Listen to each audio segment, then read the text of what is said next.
Hey guys, this is CJ Agave with All Things Tequila, and I have a very special guest with me here today. We got Chris with Cardenas Legacy Tequila, and he's joining us from San Diego, California, which I was there today myself. So yeah, I bet it is. So we go from somebody who was in the Air Force. How long were you there? 4.5 years. 4.5 years. So you get your time served. Then you end up as a music promoter in Alaska. Correct. So the full story is I had a job when I was getting out of the military. I was working. I always worked part time even while I was in the military, just because I don't want to be total military. I wanted a little bit of civilian life, as they would say it too.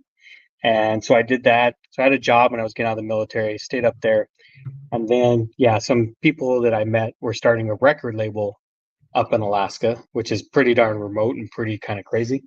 And then I kind of became the promotion director for them. And, I've always thought outside the box. And we had a Kmart up there, and I had artists performing on the top of the roof of the Kmart with about 600 people down on the parking lot watching and stuff like that. It's where it all started. And then, yeah, from there it just grew and grew. And I started doing club. I was a DJ forever at some of the major clubs in Alaska, which sounds funny. There's a place up there called Chilkoot Charlie's. Everybody calls it Coots. It has 7 bars in one building. And the bars all have, like, one will have a live band, the other bar over here has a DJ. You go in one entrance and you're into all these bars. It's a very cool place. And I think it was 2000 or something, Playboy rated the #1 bar in the US and stuff. So I know you wouldn't think in Alaska, but No, pretty crazy. no, not at all. That is amazing. It was a lot of fun, and so from there started doing club shows with small bands. Way it all kind of started for. There wasn't much going on in Alaska in the music scene back then. And so I was back and forth in LA, and I was moving back to LA for a while to get back into music. And I started finding bands playing small clubs in LA. So I would take them up. I said, hey, here's the deal.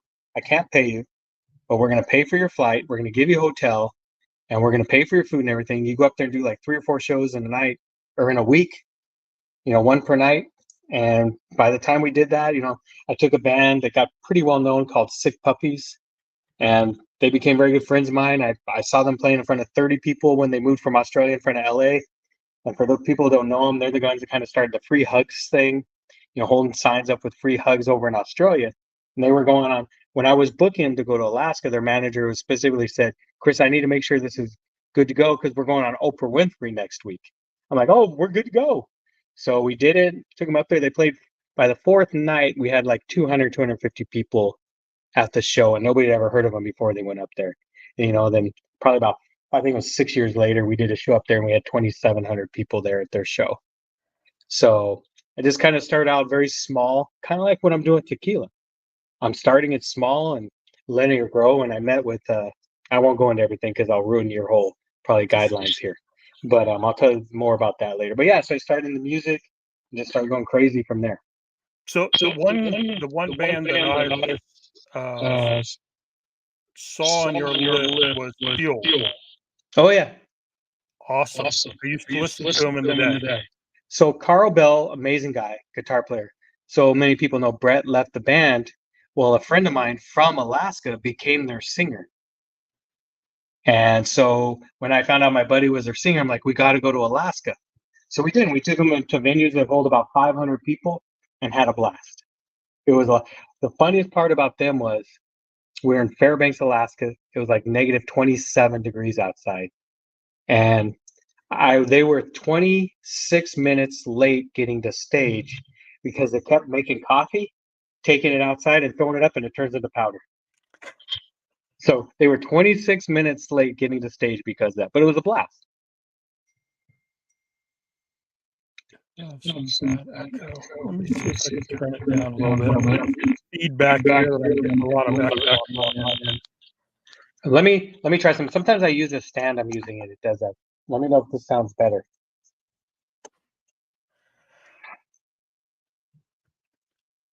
So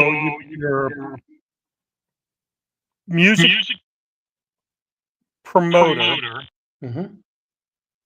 and then somehow you decided to get into tequila.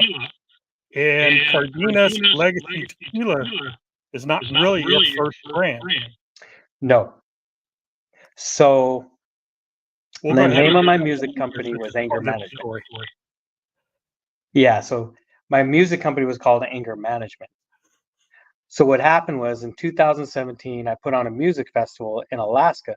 Now I did concerts all the way from Alaska all the way to Guadalajara, Mexico. I did Killswitch Engage and some of these bands down in Guadalajara. Those boys drink tequila, let me tell you. And 2017, I was taking Night Ranger, Leader Forward, a bunch of classic rock bands, along with Pop Evil and some more modern bands, all up to Alaska for a music festival. Weather went south, lost a lot of money, put my family in a bad situation because there's a lot of money out of my own pocket. So what happened was I found a company in Guadalajara that would take your label, business logo, like people do with wine, is pre-bottled or whatever, just put your business logo on it. So then did that, ordered 25 bottles. I was retired from music to give to the people who worked with me for 20 years in the music industry. And then I tried the tequila. Well, the tequila was in that bottle was never supposed to be in the bottle. So I tried, I was like, this stuff's amazing. And I told the guy I need 25 more bottles, but I only want those bottles if it's the same exact tequila. And the guy goes, well, I can't get the same exact tequila. I'm like, well, I don't want any other bottles unless it's that tequila. He goes, I can't get it. And then he tried to pull a fast one on over me and send me 25 more bottles. And I tasted, and I'm like, that was not the same tequila. So a week later, I'm knocking on his business door. I poured out the tequila right in front of him. I said, this isn't what you promised me. And he goes, no, you're right. And he was honest. And I go, I wanted the tequila. He goes, I said, who makes that tequila? And he goes, the Gonzalez family. And at that time, I'm like, Gonzalez family. Now, this is almost 6 years ago. Yeah, the Gonzalez family. So we did research. I wasn't thinking which Gonzalez family. Did research. Well, it was Don Julio Gonzalez.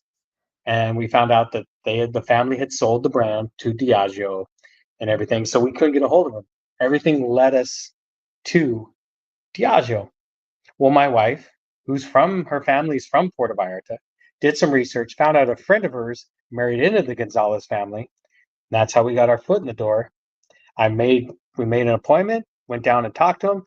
Francisco Gonzalez Sr. wanted nothing to do with me. He's like, yeah. But Junior was willing to talk to me. And the thing he liked about me the most was I asked him, can I start with 1,000 bottles and test the market and see how it goes? I said, it's not to, down your tequila. I'm not saying it's not going to work, but I just need to see if I can make it work. So he said, yeah, sure. Then, of course, a couple weeks later, he's like, well, realistically, we're really going to have to do about 2,500 bottles just to make it, for the distillery to make it and go through all the hassle. I'm like, okay, no problem. So that's where it all started. We started with 2,500 bottles of Anger Management, which was my music company. And we brought it up. We started winning awards in the San Francisco Spirit Competition and all over Tequila Aficionado and everywhere. And I was like, okay, maybe we actually have something here. And then what happened was there's a company, I can't really say where they're from. I can't get too technical about it. So they basically came at me because they have something called Anger Management, even though it's very small, very minute, never go nationwide or nothing. And they kind of, were telling me you can't use the name. Try to work out a deal, couldn't. Cardenas Legacy was always a name I wanted to use, but I couldn't trademark it in Mexico. And I thought I had to have a trademark both in Mexico and in the US. But I don't sell in Mexico. So like, no, you only need it in the US. So that's when we switched over. And it's actually, today is the 20th. Tomorrow will be exactly 1 year since it landed in the US. So tomorrow's the 1 year anniversary of Cardenas Legacy landing in the US. Awesome. So yeah. So Anger Management came out of 1468. Correct. The old distillery. The old distillery, which was Actually, called both of them, I Stainless should Steel. take that back. They're both from the old distillery. Okay. And then the new one is also out of 1468. You're still in the Stainless Steel distillery? Yeah, so like I said, we have the stainless steel and the copper. And the new distillery is all copper.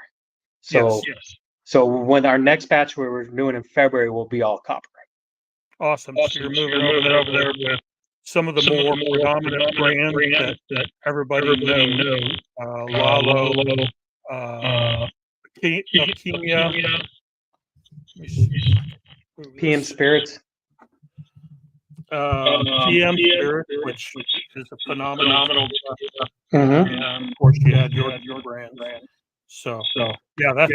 I mean, if that doesn't speak high of your brand, where it's coming from, and the people behind it, I don't know what does. But then you have some pedigree behind your brand of some people who helped you create the profile, and also, of course, you already mentioned Francisco Gonzalez Jr. And then Marco Sedano, who was the master distiller for many years for the Gonzalez family. He helped Francisco create my formula originally. And then Francisco's pretty much taken it over from there, but both of them together created it. And if you don't know Marco Sedano, you can look it up. You know, he originally created 1942 for the Gonzalez family and all the, and a lot of that stuff. Amazing. He has his own tequila Tromba. That's actually a good tequila. It's a little bit different. It has a little bit a cool little taste to it. It's a little bit different than a lot of tequilas. And how would you say different? For people who haven't tried it. Now you're putting me on the spot because it's been a while since I tried it. I just remembered it was different. It was it had the mineralities, it had the pepper, but it just, I don't know what it was. I'll be honest with you, I don't remember exactly. It was probably like 2.5 years ago I tried it. But I just remember I was like, like Cascanas, it kind of has its own little flavor. That's just when I had Tromba, it was kind of the same thing, and not in a bad way. It was actually a good way. I wish I could remember. Now you're going to make me have to go try it again, and so I can get back to you and tell you this is what it was. There you go.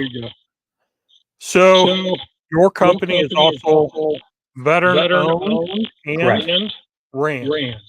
Yes, we're actually in the process right now. We should be state certified here in January, where we'll actually be certified with the state, and then from there we'll be going nationwide as a veteran brand. Nice. So people are asking, is there any old bottles of anger management? Old Town Tequila. There you go. A lot of people liked it. The only difference between the two, and most people don't know and would never believe it, is the anger management was a 5-year agave. Cardenas Legacy is a 6-year agave. That's the only difference between the two. And, and some people liked the 5-year a lot. So,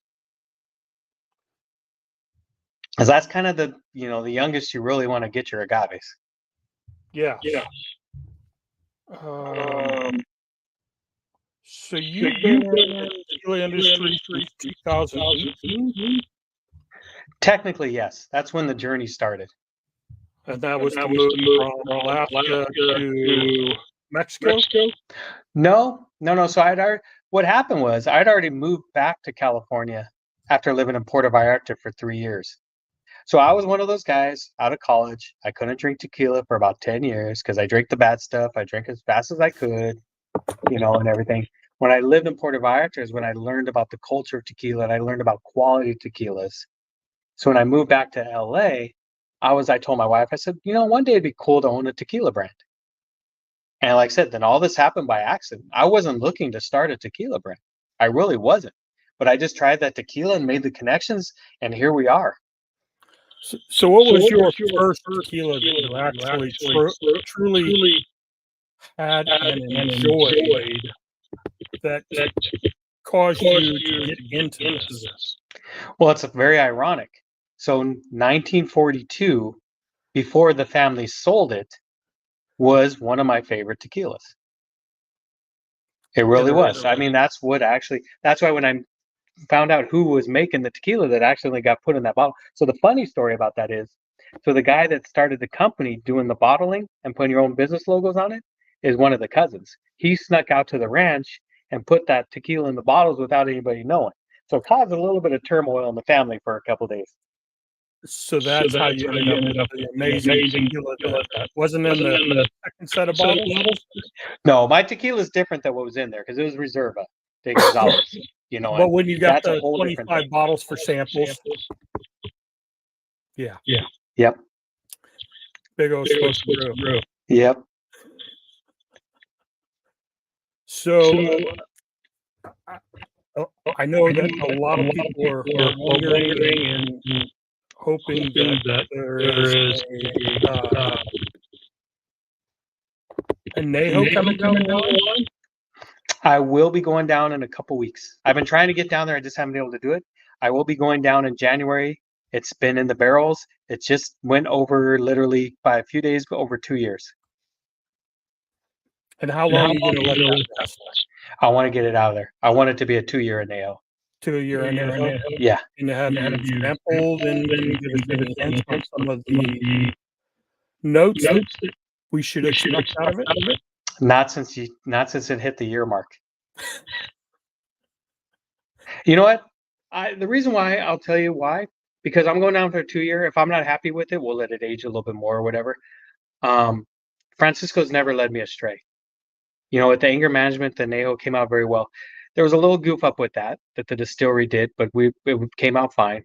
They put it in as a high proof, you know, which it wasn't supposed to be that, but it actually made it really good. So, but no, I mean, I wish I could tell you. That's why I need to go down there and try it. And I'm going to bring at least 1 or 2 750s with me back when I do, so I can start letting people do some sampling. And I'll make sure you get one of these with it in there. This is just reposado because I'm traveling, but yeah. So yeah. What about a high proof?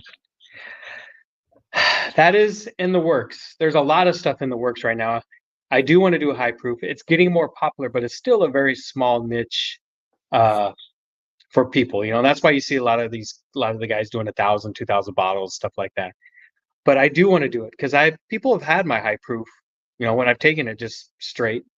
And like Caesar in Vegas, he loved it, you know, when it was just the still strength. He goes, "Oh, I really like it like this." And I'm like, "Oh, I know. But, you know, everything, here's the deal. I mean, I want to do everything. Well, like I said, right now we're trying to meet up with a couple investors. We're very small. You know, I still work a full-time job, you know, all that stuff. Everything's right now is about taking time, doing the right things, and doing what's most cost fit. We're still trying to get our brand out there. We're still trying to get our brand known. You know, like Lalo, you know, it was time for him to come out with the still strength. You know, Right. he has the following, he has the branding, you know, he has all that. It makes sense for him. I feel like, you know, we're doing 2 batches in the next 6 months. So I don't think on the first batch there'll be a still strength, but probably in the second batch, whether it's 500 to 1,000 bottles, we'll probably do it and test the market and see. Okay. But maybe when I make this next Blanco, I'll send you a little sample of what it's like before we lighten it up a little bit, I guess you could say. Proof it down to 40%. Yep. Awesome. So another thing that I learned is you have something that's called the 24 VIP party. Oh, yes. We only did that for 1 year because then everything hit with all the name changing and everything. We are going to start up our VIP club back up. And yeah, my buddy Thomas Nicholas, actor from American Pie and Rookie of the Year and all those movies, is a very good friend of mine. And he loves my tequila. Sergeant Agave, I don't know if he's on here or not, but we went out to where Sergeant Agave lives in Ridgecrest, which is a small little military town. And Thomas went out there and performed for me for the tequila and stuff. We had a blast. You know, Thomas is one of the nicest guys and one of the hardest guys you'll ever meet in the entertainment industry.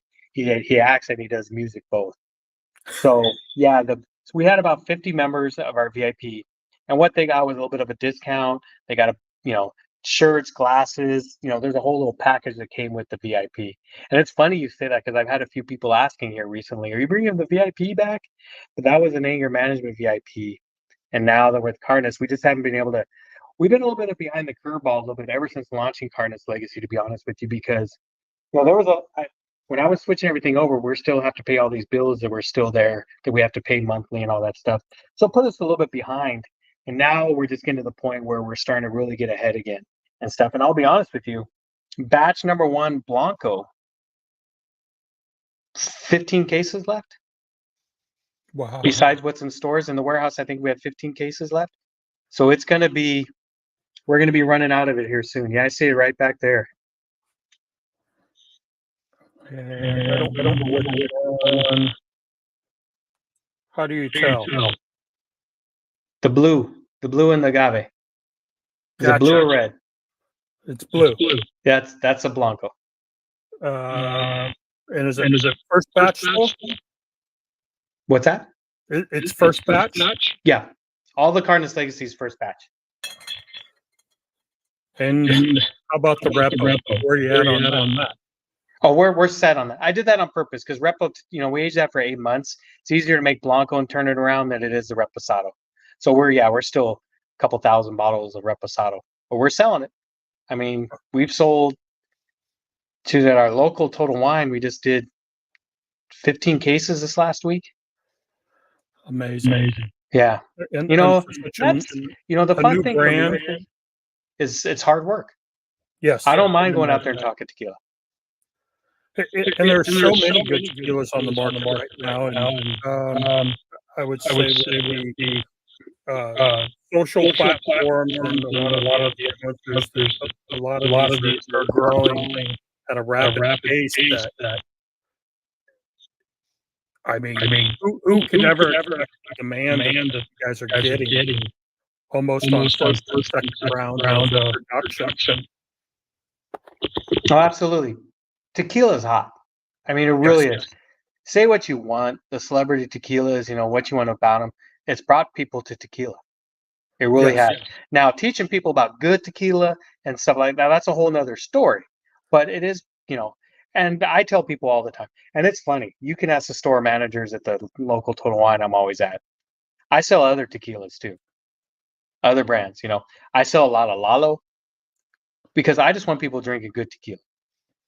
And of course, the one tequila everybody's always coming in and they can't find, right now. But and I tell them, well, try these tequilas, So, because the one brand we all know they can't get right now, it's hard to get. It's a great tequila. It's one of my favorites. But there's other good tequilas out there, and I don't want to see tequila become like whiskey. I don't want people hoarding this stuff, selling it for a stupid amount of money. Because I'll tell you, as an owner right now, if my tequila ever got that popular, I wouldn't like that either.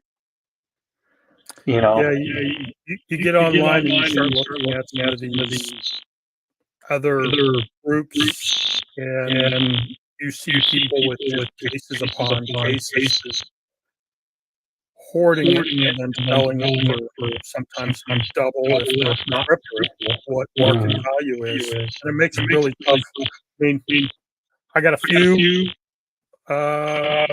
multiples, but it's mostly stuff that isn't always available, like the G4 Moderna. Where you got to get them, and you get them. Yeah, you got to wait until the next year. And you're always going to have. I go to the shelf. I go to the store almost every weekend and do some shopping and find the next best thing. Yeah. No, exactly. That's what you got to do. And, you're always going to have, when you have tequilas, whiskeys, all these things, you're always going to have special items. And you're always going to have those items that they're going to be a little bit more, and they're always going to resell. I don't have an issue with that. But what I'm saying is when you just have a regular, good quality product and people are hoarding and doing that, that's where the problem is. So, just a few comments here. Bill, he's always a frequent on here on the group. He says he loves how hard you're working for your brand. Well, thank you. I'm an old-fashioned guy. I believe that's what it takes. Hard Shake work. hands and kiss babies. Yep. Exactly. And that's why, and I'll be honest with you, that's probably one of the harder things about tequila. Because anybody knows Mexicans, they're hard workers. And they are. And and I'm I don't look it, but I'm Mexican. My family, we've always been hard workers, and I believe in that. And when you're passionate about something and you believe in something, that's what it takes, and that's when it's easy. And these other brands are doing the same thing. I know some of these other owners, Yayo, John, and all good people. And that's one thing I will say, that you don't have too much. We all kind of support each other and we help each other. It's not a matter of trying to stab anybody in the back or worried about, oh my gosh, this person's doing this. It's really not like that. I'm sure there's a few. You're always going to have somebody, but as a whole, like I said, I sell a ton of other brands while I'm in freaking Total Wine. I look at it this way, like I said, maybe you're not going to buy mine right now, but I hope you buy it in the future. And I've had people come back walking away after I helped them with other bottles, and they come back, well, I'm going to buy your bottle just because you helped me so much. Hey, awesome. But, because I'll tell you right now, and I tell customers this all the time, I make a high quality product. I make a great tequila, but it doesn't mean it's going to be your favorite. Right. It might not even fit your palate. And that's why there's so many brands, and that's why there's so many with anything, wine, anything. Everybody's palate is what they like. I've had, out of everybody that I've ever sold tequila to, because when I'm just selling my tequila, I hand out my personal business card and I say, I want your feedback when you try it. I want you to tell me what you feel.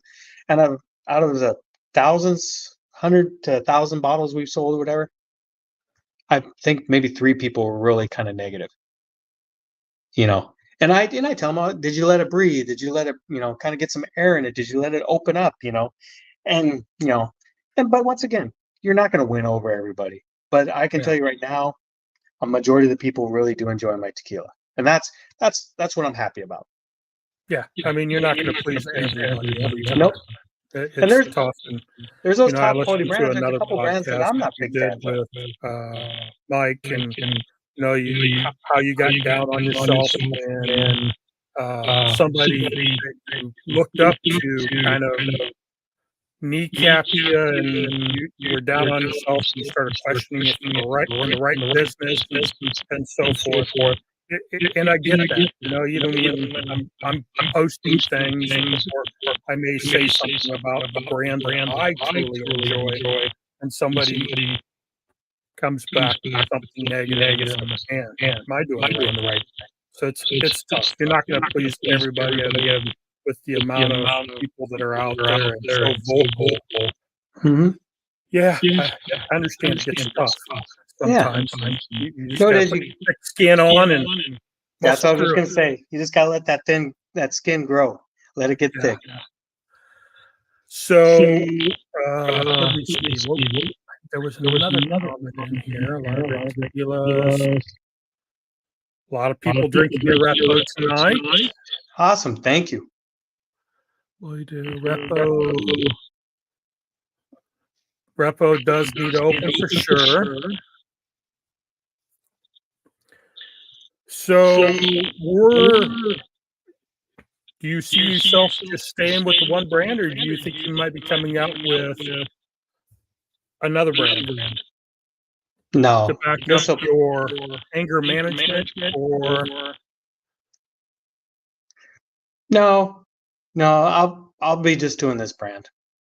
It's got my name all over, I want to grow this brand, and I don't care if I'm, not the next biggest brand in the world, but if I can put out good quality product and have a good time doing it, and if I could work less in my regular job, that'd even be better. Me and you both. So what states are you currently in? Just California and Texas. Those are the only 2 states right now. Yeah, but then we do ship to 40. You said you ship to Florida? We can ship to 40 states. Okay. To ferment and still. And Old Town Tequila, I guess, just finally ordered the Cardenas Legacy. Okay, good to know. Yeah. Nobody knew that. And are you looking to expand into any other states this year? 2014. Or, I guess next year? 2014, yeah. I'm working on the plan and everything right now. And once again, it all depends on, capital and investment. We're talking to someone right now for a decent investment, because there's some stuff working on. We could probably go nationwide with Total Wine right now, but we're not ready for that. I don't want to burn a bridge and go into all the Total Wines and then not be out there to support it. It doesn't Yeah. do any good. Social media helps, and I know we would sell some bottles here and there in different places, but they want to sell it. If you're just a bottle on the shelf, you're not doing anybody any good. And that's why in California, I've been blessed because I can self-distribute in California.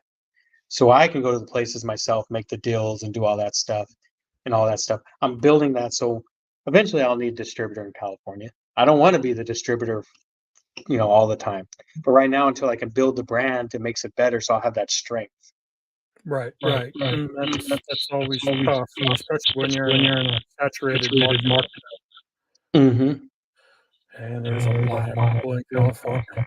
We're getting people saying that they ordered theirs from fermented and still shipping today. Awesome. Of course, people are saying that they'd love to have it in other states, seeing Illinois, Maryland. So there's, we're looking, hopefully 4 states at least this next year in 2014. And one of them, I'll be straight up honest, is going to throw everybody for a big curveball. But it's one of the states I used to live in, Alaska. Because I'm telling you, I know all the restaurant owners, I know all the bar owners up there. I did music concerts up there for 20 years. I know a lot of the people up there. It will sell. Not too many people know that much about tequila in Alaska. There are some, but they're still drinking Jägermeister and Coors Light up there a lot. But they're learning. Impossible to hear. Okay. Well, if anybody's got any last minute questions, post them up and we'll get them answered with Chris right as we got them. Absolutely. Anything you can think of that we should be on the lookout for with your brand coming here soon? Do you expect to do any traveling? Well, like I said, I do need to hit Texas a little bit harder. I'm really excited about getting the Neho out. It's going to be a little bit of a limited run. I think we're looking around 1,000 bottles, so it won't be a lot. We will obviously, once it is hit the market, right now for 1,000 bottles, it's not cost efficient to send that up right now. So the goal is when we make this Blanco at the first week of February, is have it all shipped up at the same time. So got to do some smart moves. Like I said, got to keep that money in the bank a little bit to be able to grow. So once if you follow us on social media, whether it's Facebook, Instagram, TikTok, any of those, we always share the information on there first. So that's where if you follow those, you'll know when the Neho's coming out and everything. And I'm looking forward to batch 2, because anybody will tell you no batch is ever the same. And, going from 1468-1 to 1468-2, the new building, okay, so there's something. I don't think we're going to do it on this first batch, but the second batch, we are thinking about using the Tahona at the distillery. I don't think anybody in that distillery has used it yet. They have 2 of them there. Yeah, that would be awesome. So, and maybe we'll do that with the still strength if we do it on the second batch too. Ooh, I bet you that will. That's amazing. Yeah, it will. It makes a difference. There's no doubt about it. Yes. But for a new brand, unless you have the funding, it's really hard to do all that with your first batch unless that's your main goal. Right now, I made these tequilas to win over people because, like I said, I was one of those guys that couldn't drink tequila for 10 years because I drank the bad stuff and everything. So, like I tell people, it's nothing I did particular. The yeast is a little bit, soft. That's what makes my Blanco a little bit softer. It's not going to have that still strength flavor, but the still strength people aren't who I'm trying to win over with my Blanco. It has plenty of flavors. It has a good, flavor profile to it.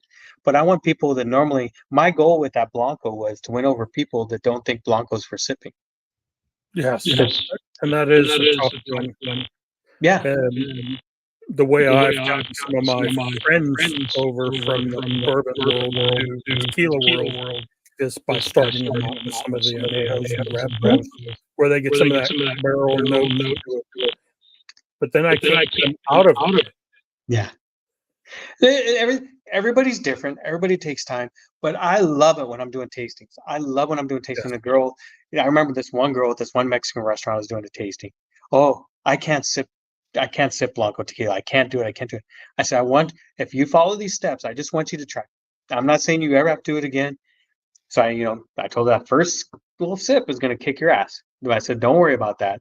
I said, go on to the second and third sips. And she did. And by the third sip, she was like, that's actually not bad. And I go, and that's what I'm happy. I'm like, there you go. Now, is she ever going to go sip Blanco all the time? No, but at least you put it in their head that it is possible. You can do it, and that was my main goal. The Reposado, it has those flavor notes to win over bourbon and whiskey people. And that's on purpose because that's what I'm trying to do. It's not I didn't want it to be too oaky, be too far-fetched, but that's why it's 8 months aged, to get the white oak flavor from that once used 3% charred whiskey oak barrel, but I wanted it, it's still agave forward. It's still a tequila. Oh, absolutely. That's the one thing, it'll always be agave forward. It's still a tequila. But so that's been my goal was I wanted to take people that were like me that couldn't drink tequila and show them, hey, you can, like a girl that I know, she thought I was crazy. I said, make an old fashioned with tequila. She doesn't like regular old fashions, but she made it with the tequila and she actually liked it. Just it's amazing when you actually get somebody who's had a really bad experience and you introduce them into something of good quality tequila and see the light bulb go off. Yep. And I felt one more story real quick before we go, but I'll talk forever about tequila. So you just got to me.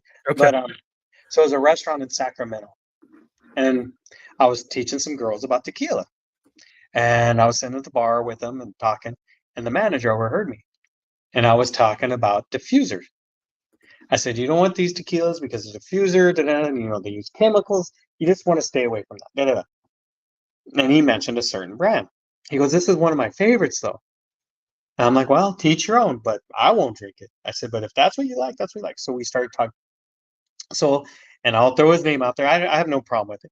So I said, give me some Lalo. And I said, give me that tequila you're talking about. So I made him drink the other one first before Lalo. He sipped it. Then he went to the Lalo. And then he went back and he did again. He looked at me, just a shocked look on his face. A best description I've ever had out of any tequila. He goes, this one that you told me is the diffuser one, it tastes like somebody took the soul out of the tequila. And I said, that is the best wording I've ever heard because that's exactly what they're doing. And he won't drink it anymore now. I know the answer, but I'm going to let you answer it. Is your tequila additive free? Yes, we are. Are we part of the program? No, because I got a hold of Grover almost like halfway into the cycle. So Grover already knows we're getting batch number 2, and he knows he's going to be there and make sure that he's there to make sure we get everything done for the additive free. Like he already said, he's like, Chris, you're in 1468. He goes, I know they don't use additives, but he's fair. He's like, I got to be there from day one. And he's that way with every tequila. And if anybody knows, I mean, of course, Lalo being there and on the list, there's a lot of amazing brands out there, and you just know those distilleries. They like the traditional old methods, and that is just not in their heritage to add all the yucky stuff that gives you hangovers. Yep. Esme, who's the daughter of the founder of the distillery who passed away last year, 2 years ago, his daughter runs the distillery now, and she'll tell you they'll never use additives.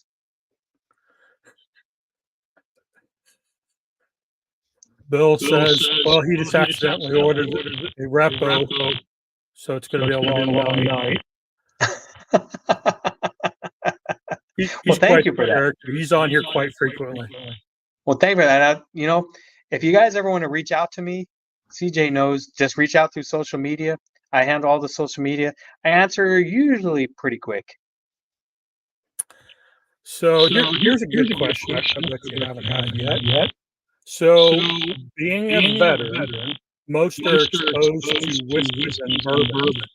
How do you approach people about the Blanco and the tequila overall?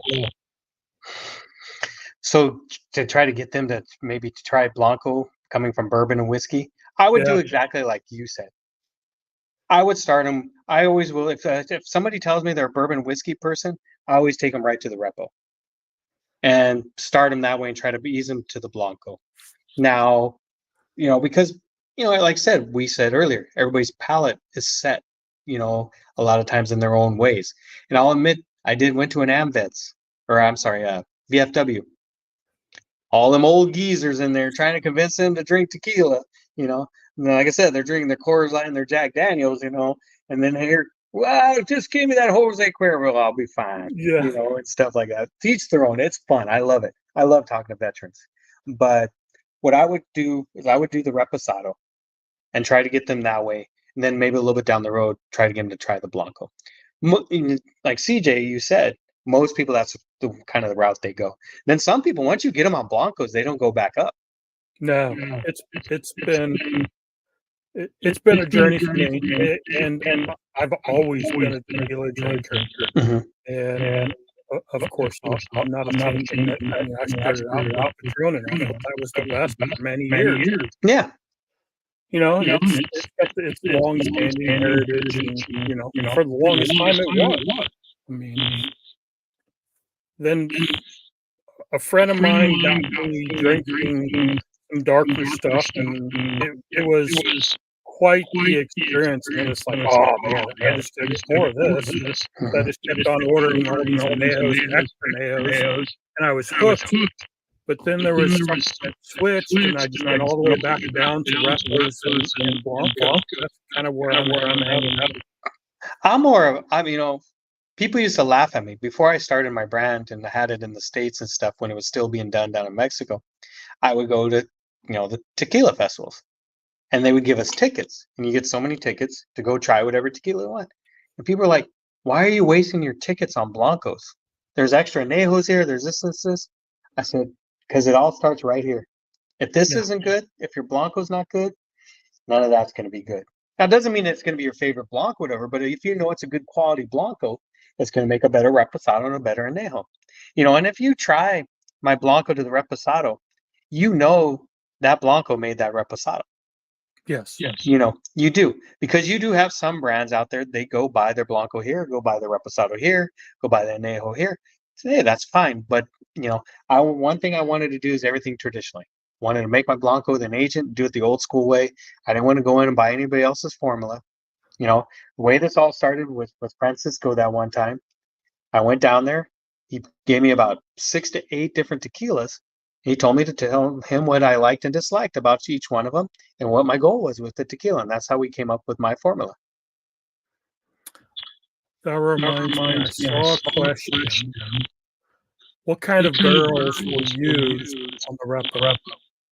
They were the White Oak whiskey barrels. 3% charred, once used. Once used. Do you see yourself experimenting like some of the other brands that I've seen? So Eventually. Another brand that I've seen, I mean, they started out kind of along the same way. And now all of a sudden they're doing 3 barrels, and they're playing with French oak and unused American oak and used oak, and then doing a blend, and it's phenomenal. I mean, yeah, I think it's fun. yes, I think you can make it fun. Would I ever do a rosé? Maybe, but I can't drink wine. I get horrible headaches. Even when I tried, like Código, I tried the rosé. I liked the flavor profile, but an hour later I had a horrible headache. It's just wine does that to me. It has nothing to do with the tequila. No, it's just wine does that to me. My wife will tell you, I drink wine. She loves it because I just pass out. I get so relaxed, I just pass out. We've been drinking wine with friends over at our house. I sit on the couch. Next thing you know, she's like, "You're snoring on the freaking couch with our friends are over here." I was like, "Told you not to give me wine."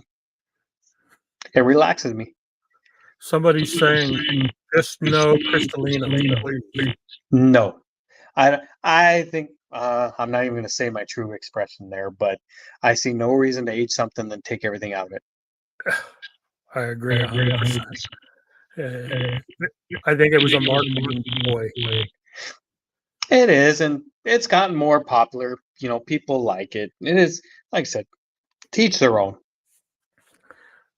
But I think people that are liking it are some of the sub-brand. Hmm. You don't see somebody who's chasing G4 and some of Yeah. those brands chasing that No, type I of. mean, like I said, And if you show up at a party with it, you're going to get hazed. yes, you are. Yes, you are. Well, I mean, I just don't understand it. I'm going to use Fortaleza as an example. You have their añejo. It's Mhm. great flavor profile. Everything about it's great. Why do you want to do anything to that? Yeah. That's like, 1942. That was one of my favorite tequilas. So I know they bought it. Why do you have to ruin it?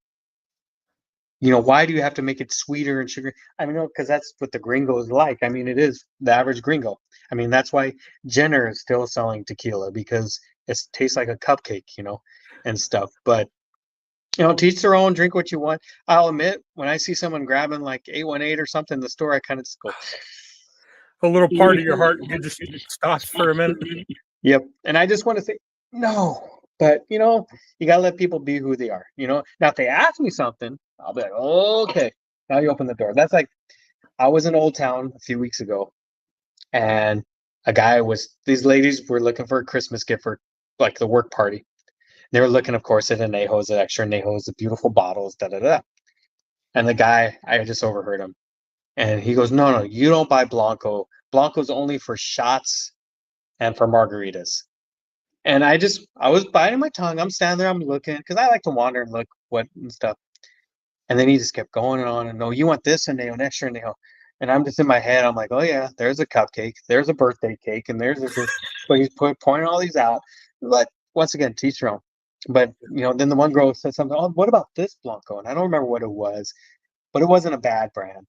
And the guy's like, no, I told you. And I looked right at him. I just said, unless it's a good Blanco, then you can sip it. And then he was like, oh yeah, yeah. If it's a good Blanco, you can sip it. I said, and I kind of left it at that. I didn't want to be like, but I was just kind of like, I hate that false information out there. That's what I tell people all the time. They're like, oh, what tequila should I get for margaritas? What kind of tequilas do you want? I mean, what kind of margaritas do you want? People use Reposado for margaritas. People use Blancos for margaritas.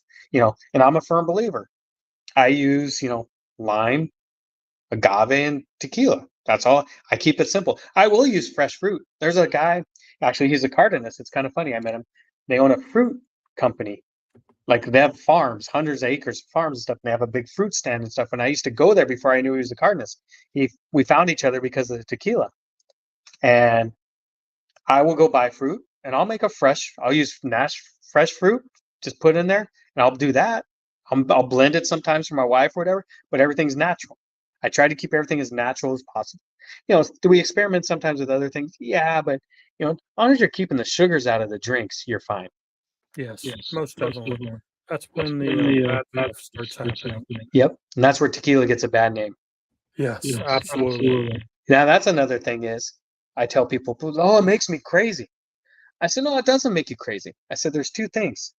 You're probably shooting it. And the second thing is tequila is your only spirit that's not a depressant. Yes. So you're getting your energy, you're hyper, you're having fun because some other alcohols just they make you tired and just wear you out. Yes, I learned that, and I use that conversation a lot with my wife when I'm enjoying myself. Yeah. Just tell her it's not a depressant. I'll see you in the room in a little bit. Yes, she learned that when we were in Mexico. So yeah, we had a blast. I use that all the time. So. Awesome. All right. Looks like that's all the questions we got. Chris, I appreciate it.